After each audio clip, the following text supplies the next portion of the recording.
Hello বন্ধুরা, সবাই কেমন আছেন? আশা করি সবাই ভালো আছেন।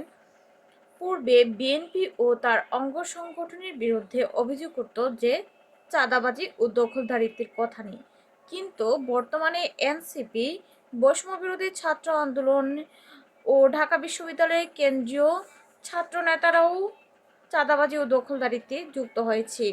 তার মানে বোঝা যাচ্ছে যে সবাই চাঁদাবাজি ও চাঁদাবাজিতে নিযুক্ত। তাই কোনো চাঁদাবাজদের হাতে দেশ তুলে দেওয়া যাবে না।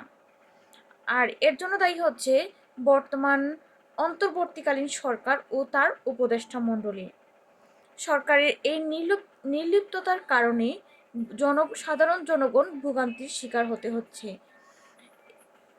তাই আমরা সাধারণ জনগণকে আবারও সচেতন করছি যে অন্ততপক্ষে চাঁদাবাজদের হাতে দেশ তুলে দিবেন না।